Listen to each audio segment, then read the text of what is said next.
You're watching the Tesla Live with your host, Mark Upland.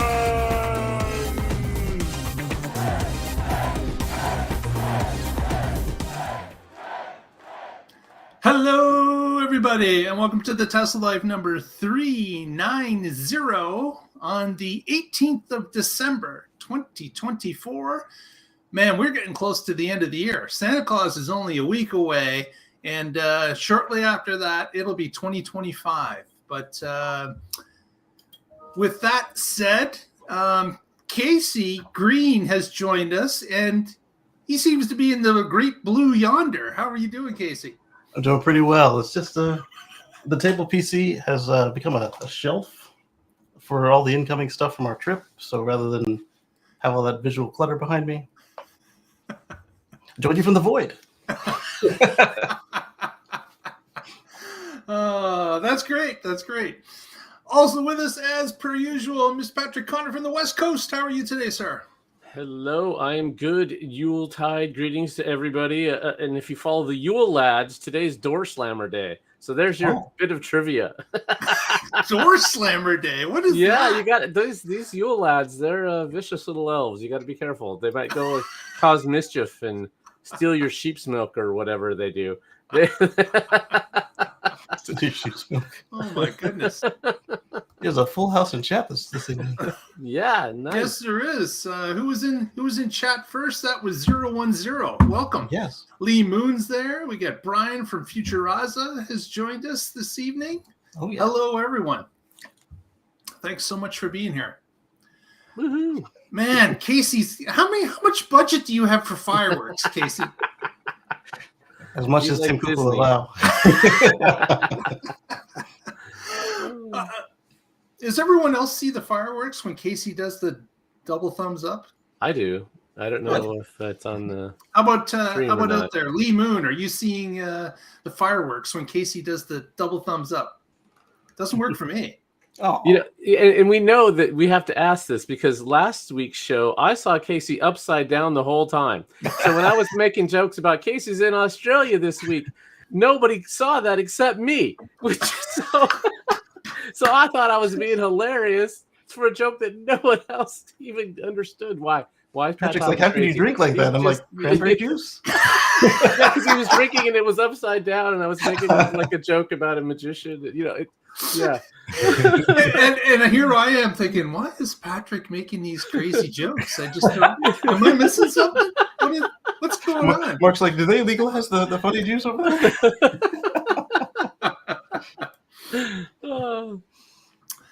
Oh, exactly, Brian. Yeah, we didn't know what was going on, but Patrick was seeing an upside down Casey for the whole show for some reason. Right, and now you know why I made this. Now, is Casey right side up for you today, Patrick? Yeah, except he is in the wild blue yonder. Well, so that's new. know. That's new too. Yeah, Yeah, I'm just seeing. Yeah, okay. Lee Moon says he sees it in the chat, so he sees the fireworks. Okay. All right. Good. Cool. Let's see. I'll give you a preview of why I did this. Let's see. Let's go over to the camera. And it's switched. Oh, look at that. It said it couldn't Zoom do in. the blue stuff on the camera I like. You got to zoom in. but Look at that. There it is. So we won't show you. But now you can stay on your preferred camera. Cool. Yes, this is a much nicer camera. Well, let's get to the news this week. Okay. And I think, what do we got here? What's our first story? It's Franz, chief designer Tesla, I think Franz has a real like for the Petersen Museum, the Automotive Museum in Los Angeles. Oh yeah. Because he did a recent video, which we'll link below. And he wanted to go over some details about the Cybercab, which is now on display at the Petersen and will be until short time, only beginning of January, like January 6th or something it ends. So there's a real quick exhibit that they have of the Cybercab. It's roped off, but you can get fairly close to it. And Franz talked a little bit about the vehicle. He talked about its abilities. He talked about why they did certain things. And the one thing that caught my ear was about the gold color. Mm-hmm. Why did they choose a goldy type color? Yeah. And Franz had made the comment that it relates to like the New York City yellow cabs, which are so prevalent on the streets, but they went with a different color, of course, being more of a goldy color, just because they believe it was a little bit more classy. It was a little bit more futuristic, and they thought that the vehicle really showed well in gold. So they wanted something unique, and they wanted someone to notice that this was a Cybercab, and having it in gold. Let's face it, there's not many other cars out there that are have a gold default color, and that's what they were aiming for, to be a little bit unique on the street, to look classy, and to be iconic. And that's who does what they're hoping the gold will do for them. Jaguar has Exactly. copy no one, but everyone. And he talked a little bit about the tire size. He talked them wanting to have, of course, low rolling resistance, because this car has a smaller battery. They want to be very efficient. And with over 200 miles of advertised range, and of course, inductive charging, they believe that this will be the solution for people that, A, want to purchase a car to robo-cab people within their family, or purchase it for the sale for being used to basically rent it out, to have it earn some money for you while you're not using it. So it was kind of interesting to listen to the examples he provided. One other thing that he mentioned with the tires was, why did they actually paint gold on the tire sidewall, outside of the rim, outside of the hubcap? They went and painted about 1.5 inches of gold on the actual sidewall of the black tire, and they were going just for looks. They want the car to look, again, futuristic, and they want to look like it's almost riding on a cushion of air. That if you look at the car from a distance, the tire just blends into the blackness of the wheel hub, and you can't even tell really that it is driving on a normal type tire. It looks like it's on a gold disc. So that was another piece of information that he bestowed upon us. He did this little video and mentioned it's an actual video from the Petersen. So it wasn't a Tesla video. It was a Petersen automotive video.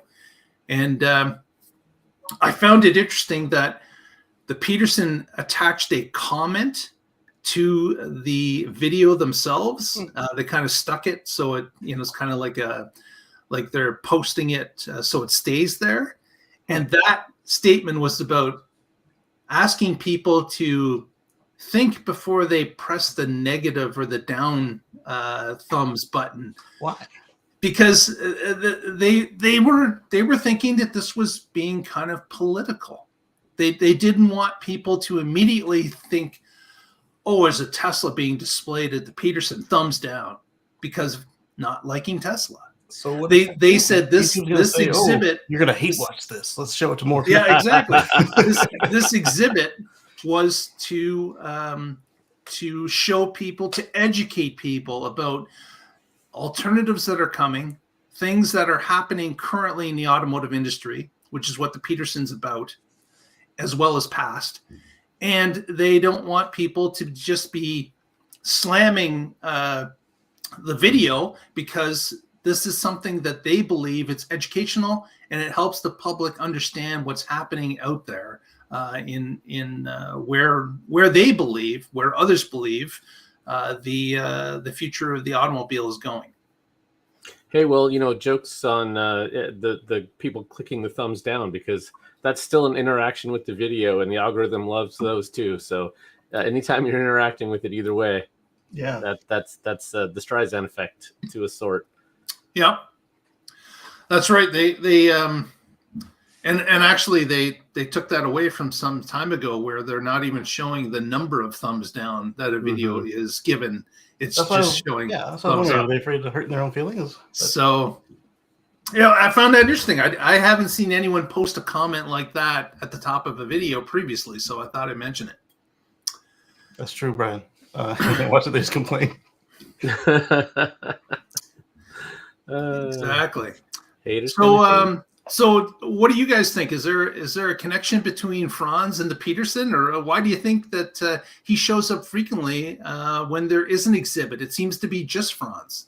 Well, he's a very successful designer, obviously, and they must think that we're all like hyper local because like, oh yeah, come see it for the next week and 6 days, and then it's gone forever. Yeah. All right, let me just find a plane ticket. I'm sure there are some Tesla fans that doesn't matter where they're at in the world, they're hopping on a plane to come see it because they want to see it. So, even though I do a weekly podcast about it, I'm not willing to quite do that. Right.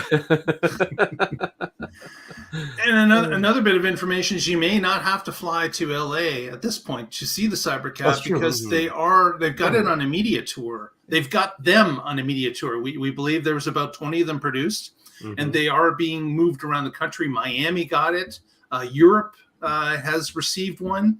So before you do buy that plane ticket, fly to LA, take a look on the internet, spots, and see if there's a Cybercab showing up close to you. Do they change the interface language to your local showroom or gallery's language? Oh, they do have multi-language support. I don't know if they've ported that to the Cybercab yet, but that's a good. I'm sure eventually it will support all the languages that Tesla currently has for. So, but the only problem with that, Mark, is you won't have Franz there to personally show you the car. That's true. Hey, he's got the money. He can grab a flight out anytime he wants, I'm sure. Yeah. Yeah, exactly. Yeah. Press this button if you'd like Franz's personal walkthrough. Oh, that would be funny if they put that video from the Petersen in the vehicles that are that are out on display. That would be cool. Yeah, hear from the man himself, who that lead designer, and you can tell from that video that he just loves his job. Yeah. When he was talking about the shape and the lines, and he was just all about making sure it was futuristic looking. He definitely loves his job, and I would not be surprised to learn that he's a major donor to the Petersen and that they have a really good working relationship. How much of his other stuff do they have, like the not the Aztec, the Sky and pre-Tesla stuff? Sunfire, yeah. Whatever that Mazda was. So that I don't know. work. Yeah. If you guys know, put it in the comments. Yeah, that's interesting. What Tesla should do, especially since they have flagged this as a media tour, is they should actually put that on their main website. Yes. And there should be some sort of a link when there is something special, like the Cybertruck visiting for the first time, or in this case, the Cybercab. They should add some sort of a link into the website where you could click on it. It would show you the different showrooms that it's displaying at in the timetable. And then you wouldn't have people guessing or trying to figure out where it is. You'd know. And they're looking for publicity anyways. Why not add to the ability, just like making it easier for people that want to seek one of these exhibits out? Yeah, like some of our Canadian friends who know it's in their town. They get up in the morning, get ready to go see it, and then it's moved by the time they get to the showroom. There is an events page that Tesla has where you could enter, in the U.S. at least, your zip code, and then if they have something coming into your region, they email you. Is it still there? So I don't know if I've signed up for it and I've heard about events through it, but I don't know about any recently. Yeah, when's the last time you got notified about an event? Yeah, that person was probably fired, or retired, one or the other. Right. Both happened too much at Tesla. So you hit the Franz personal tour button, and instantly your Tesla account charges your credit card for $15,000, and he shows up about a couple hours later. That would be funny. Oh, and there's Brian making a Canadian joke. Yes, the days can be very long or short, far north. Exactly. Next, let's move on to Germany, and Giga Berlin, And the other metal. and another union this time is a little bit upset about what's going on with how leadership has been selected for Giga Berlin. And Casey, have you read on this a little bit? I kind of skimmed it a little bit, and it seems that the when they told us they were keeping their powder dry and why they didn't want to join up with IF Metal's sympathy strike, they like, we've got our real case of upset people who want stuff to be changed. This appears to have been the event they were saving it for. And I didn't read deep on this one, but it looks like they're now saying that that they're trying to get squeezed out by leadership rather than participating fairly. But didn't they win the labor board? The stuff they're looking at? Yep. Yeah. So I don't know why they'd be upset with that, but of course, the unions are a different animal in Europe. They and I'm not saying it's bad or better. What I'm saying is that it's just different than what we expect here in North America. yes. Right. So there's a works council, right? Yeah, that's so the one I'm talking about. Yeah, and so that's not technically the union, but it is a group that includes some representation from the union. IG Metal was very heavily represented on the Works Council. Right, and I think they have 40% of the seats or something. Exactly. It was yeah, so a significant number They of won. seats. Well, but it's not. They don't have a majority, Right. And the shop is not unionized. But because they have the Works Council, there's some oversight to make sure that the workers are being treated fairly. So I'm not sure why IG Metal would be upset. That they have people on the board. Why are they upset with the board now? Yeah. So they want to control the board and they want to unionize. But if the workers are getting what they want from their employer, then the union is just an unnecessary middleman. If I understand, if workers are in horrible conditions and not getting treated fairly or paid fairly, then they absolutely should unionize. But if none of those are problems, you don't need the union. And so why would you want to pay union dues to get rights to something you already have? I don't understand it. But at least here, I can expect to see more than 3 people per building outside with a picket. So I could see somebody and try and sympathize with them versus what happened in Sweden. Yeah, so it's a different battle. It's a different setting, but I would agree, Patrick, that if you're already getting what you want through negotiation with the company direct, why would you want to incorporate a middleman that you have to financially support for the rest of your life that you're at that job?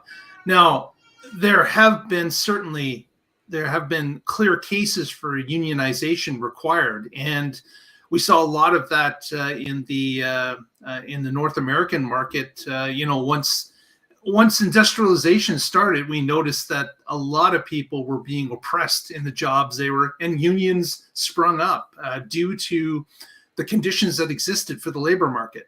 And over time, I think the unions have done their job pretty well to the point where more people are being treated fairly out of the gate with new jobs or new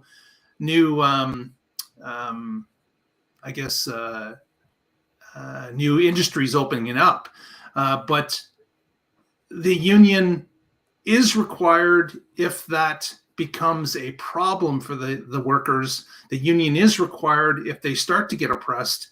And again, maybe in Europe, there's so much that's unionized and there's so little in the automotive industry that's not unionized that IG Metal just believes that it's their right.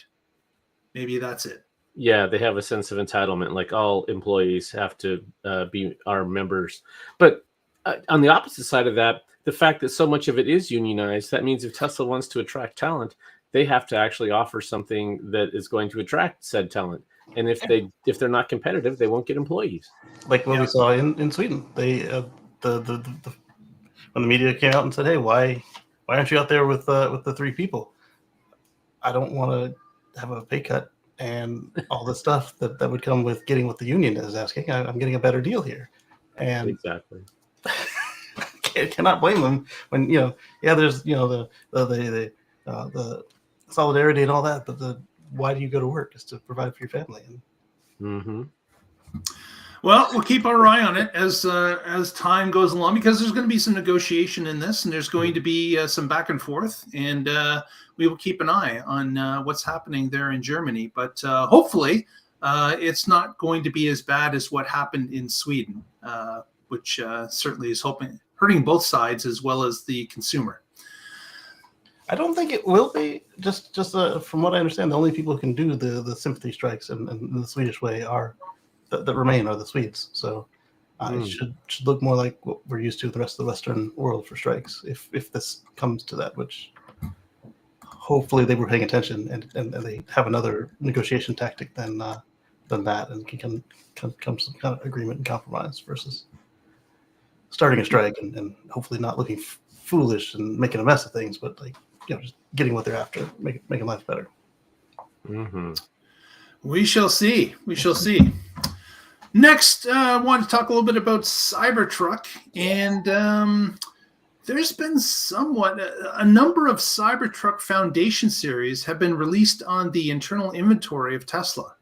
And these trucks, apparently based on the inventory finder, have been spread across the country. These are not just sitting in Texas, but there's pockets of them at all other metropolitan areas. So obviously, when someone orders not just a Cybertruck, but another Tesla, sometimes people back out of the deal before they pick them up. And in that case, you've got an extra piece of inventory that's sitting at that location now, waiting for another buyer. So that's why they're posting them on the site. But what is interesting is that there were a lot of Foundation Series trucks released onto inventory over the past couple days. And, we're talking, not just 1 or 2 of them. We're talking 100 plus that are available. Wow, I heard dozens. I didn't hear hundreds. But I heard 100. Oh, okay. That's more than I heard. Yeah, cool. So it is a question of, are these trucks, obviously, if people have given up on purchasing them, they go into inventory, the Tesla tries to sell them, but and they will even move the trucks around depending on where the customer is. Sometimes there's a delivery fee, an extra delivery fee involved because they're shipping it across country or through many states. But I just thought this was kind of interesting that so many were released all at once. These were not released onesie twosies as the vehicles. There was obviously a decision made that, okay, anything that we've got out there on Tesla lots that is not spoken for, we're all releasing them onto the inventory page immediately, because they did show up in a matter of a couple of days. Whereas if this was just being put onto them like the X's and the 3s and the S's, those would just appear onesie twosie as they were denied delivery for whatever reason. But the Cybertrucks were held back, and now we've got a bunch of Foundation Series that have been listed in the inventory pages.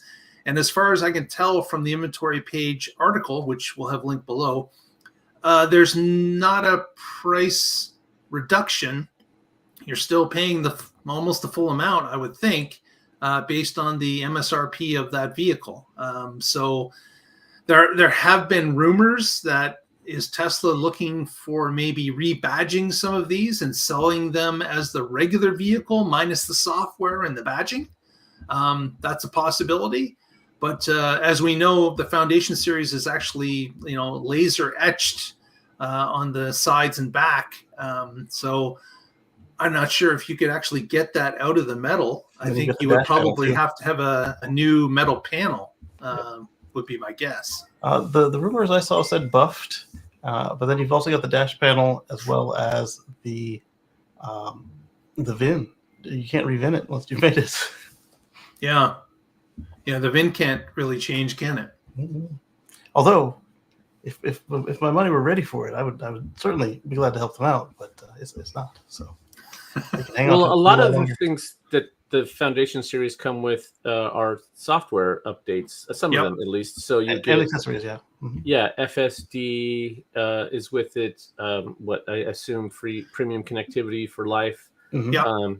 The PowerShare mobile connector comes with it too. Yep. So they could easily, rebadge it and not give you those things, and it would be a badge. Yeah. a stealth foundation. Ah. Yeah. But I don't think this gives it is. away. I don't think this is trouble. Obviously Tesla has they had a price that was shocking to some based on what was announced 5 years ago. But at this point, we are going to start seeing the lower price Cybertrucks start to be introduced.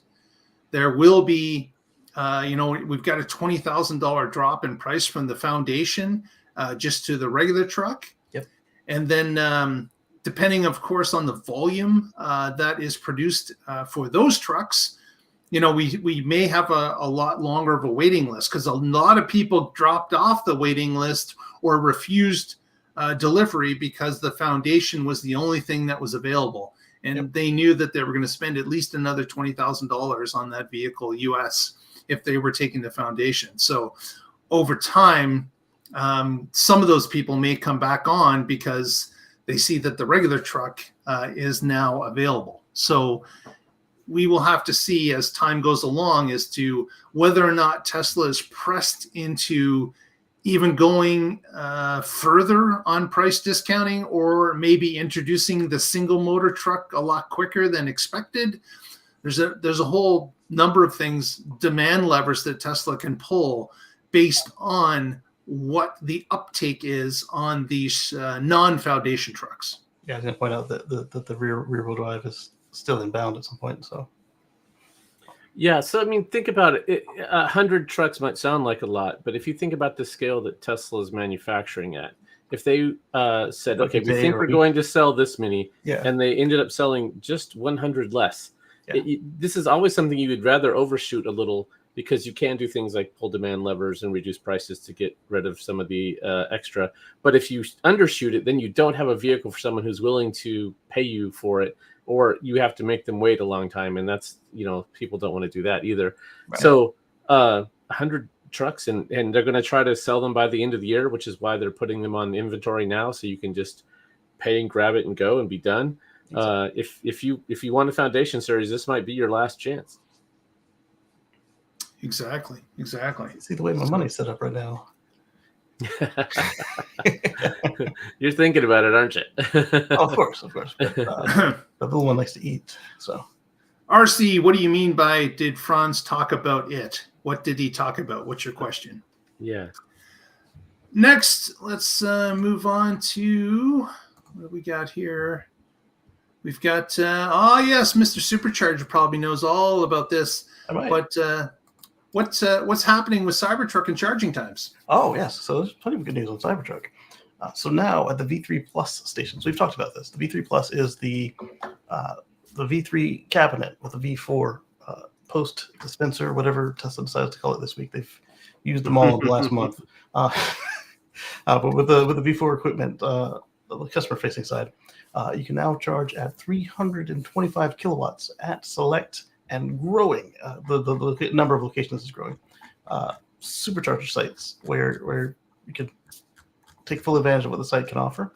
And some folks seem to have not realized that the V4 proper was announced, and they're like, when full speed? What happened to 350? And 350, or they show the link where Elon said, "Oh, 350 is child's play," and what's happening there is this is the V3 Plus we're looking at right here. On the V4s, we can charge at 500 kilowatts. So 350 is indeed a child's toy. That looks like a familiar spot. Right? That's here in Oregon, where I'm at. I think it might be your picture. It might be.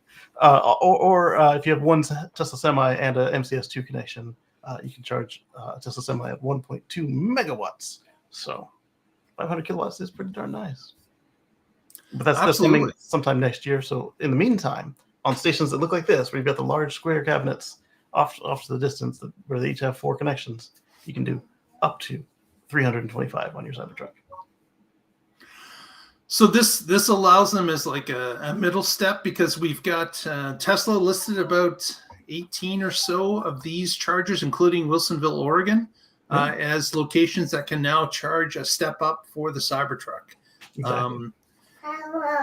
And then what we'll have to see is over time as to what location, what V4's locations come into play, and then that's a new ball game. That those would be able to charge at a faster rate beyond 325. They also dropped a little bit of an insider baseball that we were not aware of, because we have seen Giga Shanghai build shells for superchargers before.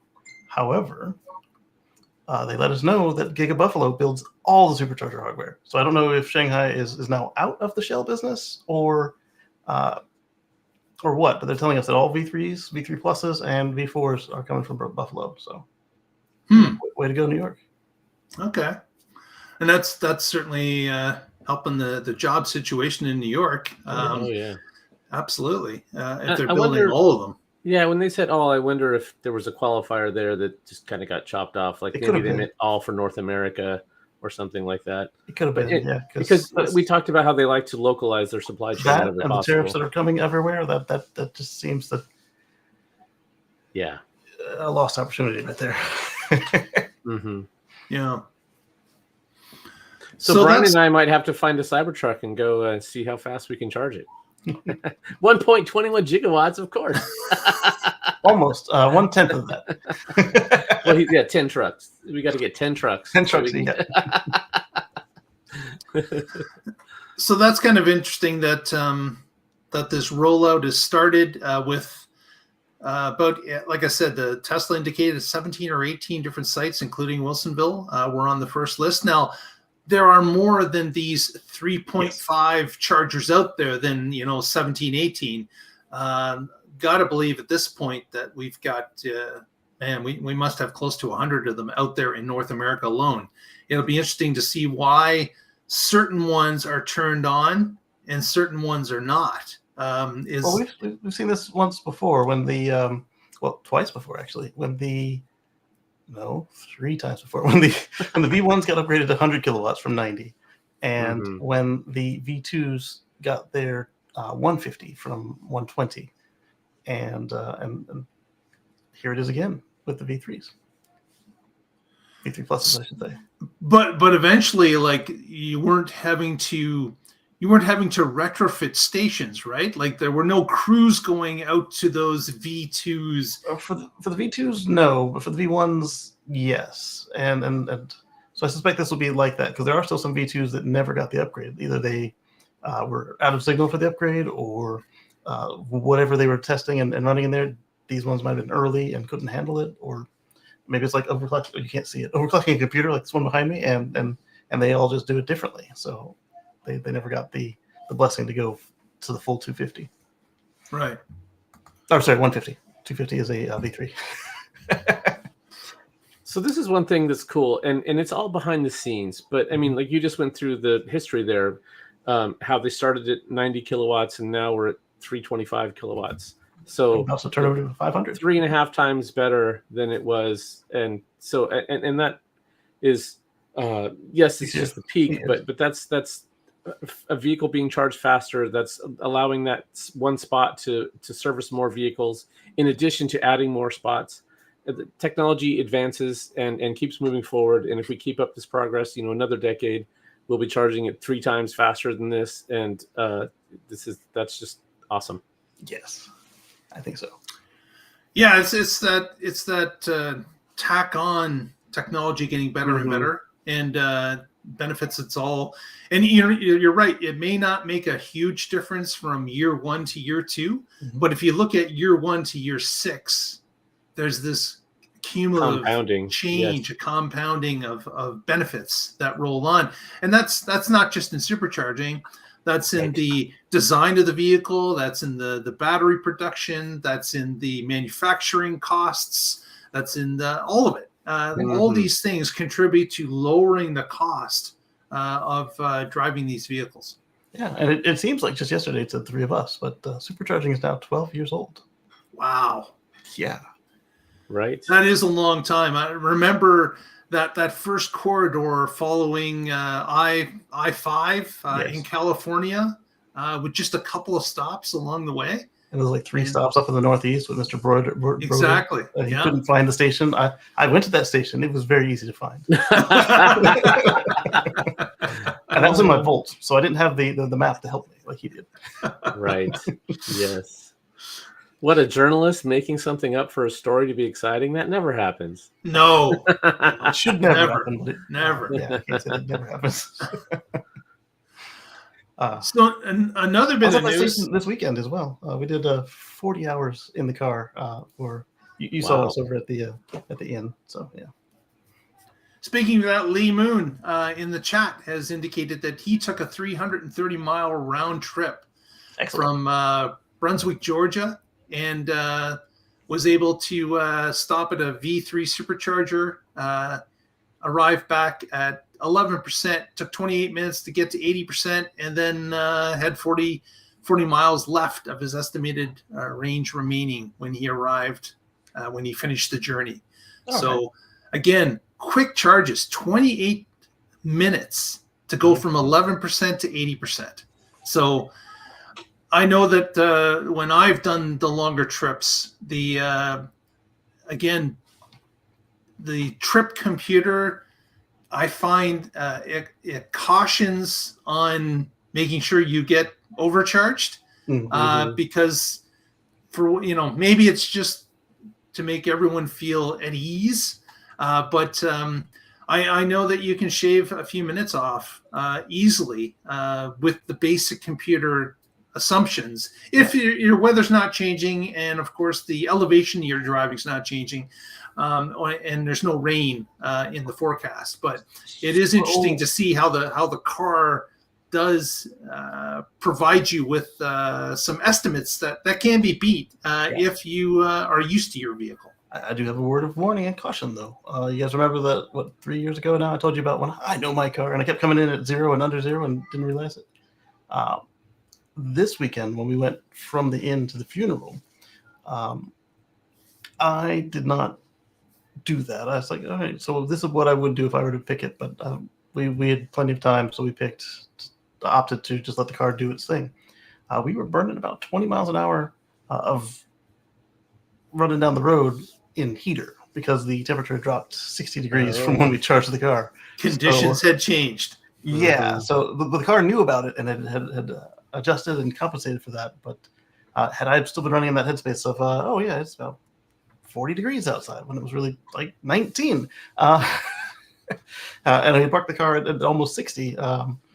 We would have, thankfully it's in the Northeast, so we would have been able to just find another one, but we would have then also been late for an event that you can't be late for. So, yeah, there's something to be said. I mean, like Lee came in with 40 miles left. If you're a longtime EV driver, you might be fine coming in near 0, but most people are going to start getting anxiety below, 20 miles. And so coming in at 40 is nice and easy. There's no anxiety. If you have a detour or a stop or some weather, you don't have to worry about it. So I think just as a default, we just do what the computer wants you to. It's considering weather, elevation, all the factors, and they've dialed it in, right? Every year we hear about they're adding yet another thing to consider. They even know how worn your tires are. Yeah. So I mean, they're doing more math than you could. So yeah, and they've gotten better at it. Like every single trip, every single stop on this trip, they've opted to have me, except for when I was using the new arrive at feature, where you can arrive not at in the red at the end of your trip. Every single one, but that last stop was like 9%, 13%, 11%, to make sure that I could hit the optimal charging. But for my car, it actually happens to be 20. So whenever it actually could hit 20, it would drop me off like 19%, and then I could hit the 20 and get max charge and keep on going. One little oddity, there's a station in Upper New Jersey, I think Woodbridge, New Jersey, where they've got a V2 station that got expanded to a V3 station. and they're on opposite sides of the Wawa. And it clearly wanted me to go to the V2 station because it said, you're going to be charging for 40 minutes. I'm like, why are all these 20 minutes and this one's 40? And then on my way out, because I'm like, I charged enough, I'm like, I'm going to the next V2 station. Screw this mess. So I calculated one. We got enough charge to get there. As I'm driving out, I see there was one Cybertruck next to us. I don't know what she was doing, like watching a video or something. I see two more Cybertrucks. One of them actually happened to have been driven by somebody from Tesla Engineering. So I had him do the horn for Moto. Wonk. And that was a proper V3. So we plugged into there, and instead of 40 minutes, it said 11 minutes to go because we had charged up and get to the next one. And so it's calculating so much stuff. But It is. if it is an old site, take a look and see if there might be an expansion of either somewhere else on the site or half the stations might be V2s and half of them might be V3s. But and a PSA for people out there, if you frequently travel outside of the supercharger mapping area, you go into a supercharging desert, for example, make sure that you have the other app on your phone, like PlugShare, that you can look for L2s and things of that nature that can tie you over until you get back onto the supercharger network. I did a bit of a jaunt this past Saturday. Went into a supercharging desert here in Northwest Ontario.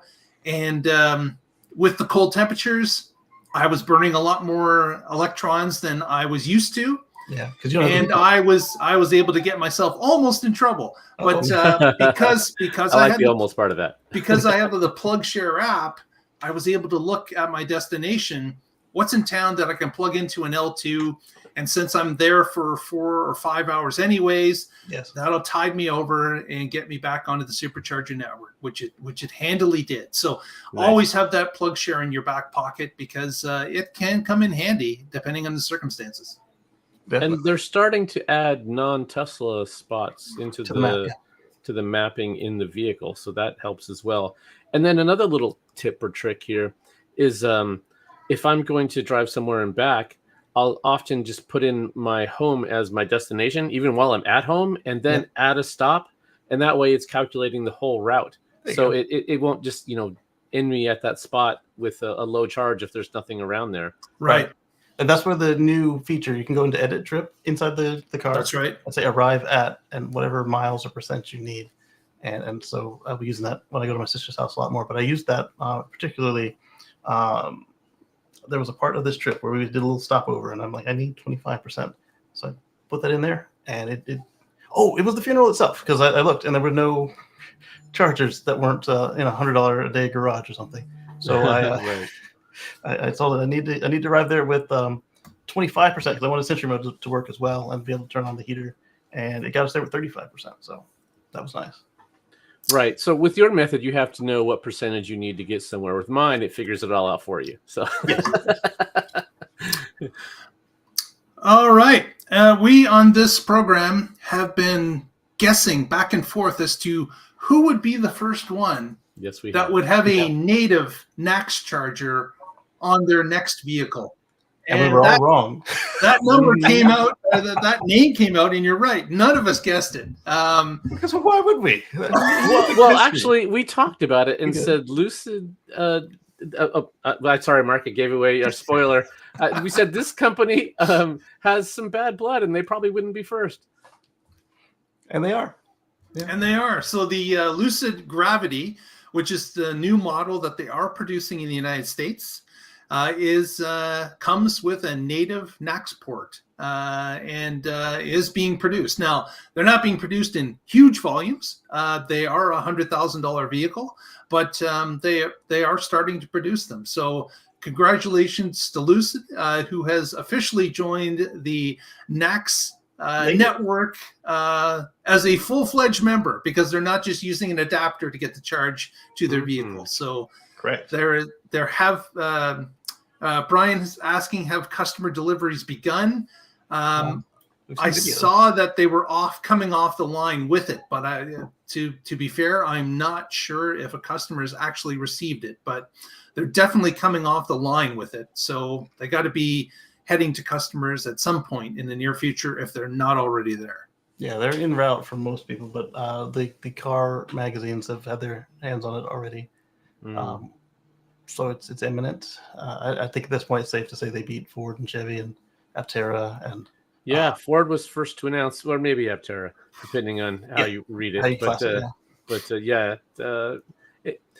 There could now. I mean, to Brian's point, maybe someone can sneak across the finish line before the Gravities are actually delivered to customers, but we probably would have heard about it by now. So it's right, because they even beat Afeela, who beat everybody else to be the first NACS native non-Tesla, and in Japan of all places. But here we are, Lucid's like they're on the boat, they're on the trucks. Let's go. Yeah. So yeah, that's something that none of us got right, but we thought we'd report on it anyways. Since it was such a question that we had. It was. Well, with that, I think we will wrap up today's show. Let's go with Casey with any shout outs he's got for the audience. Yeah, so we've got coming up in 2 days, we've got the Tesla Life Express Part 1, or Edition 1, let's call it Edition 1. And with that, we're going to have a nice discussion. And then on Sunday, over here at youtube.com/KCGreen, you can catch us at about 1:10 Eastern. We'll talk. We'll have a show called Let's Chat with Casey and Friends. And then on Monday, same time, same place, right here, we'll have the Tesla Life Express Edition 2 for the week. And then 1 week from today, minus an hour, we'll have 50 minutes. We'll have the Tesla Life Live, just like this. Very good, very good, Patrick.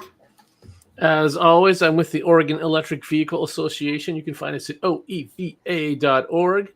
And I want to give, before I finish the rest of mine, a shout out to, we talked about it last week, Tesla stock, and how it was on an incredible run. And since last week, it's up another 20 points. So that it's a great time to be a Tesla shareholder. So if you've got some, and I hope you do, congrats to you. So finishing, I blog occasionally at carswithcords.net, where I write about my future free from fossil fuels. Thank you. Exactly. If you haven't already, please give us a thumbs up on the video. Press that subscribe button. It helps us out immensely. Doesn't cost you anything. And we will send you some more fireworks, as we are just right now. So thank you, Casey. With that, thanks so much for joining us. The chat room, Cuber, Lee Moon, Brian from Futuraza, of course, was there. We've got, who else was in the chat room? We got JT24 was with us, and of course 010 RC was with us. We thank you all for being there. If I missed somebody, I'm sorry. But thank you all for being with us. And we will catch you next time and find out what's happening in the Tesla Life. So does this mean that the Gravity has the boost situation fixed, since we are talking about 1,000-volt cars, and this one has a NACS native port? And we saw he was complaining so badly about how the boost was when they get their adapters. We will see. If any of you bought one and get one, let us know. We'd like to see it. The Gravity better have a 9.8 0 to 60 time. Yeah. Well, not 0 to 60, but 0 to something.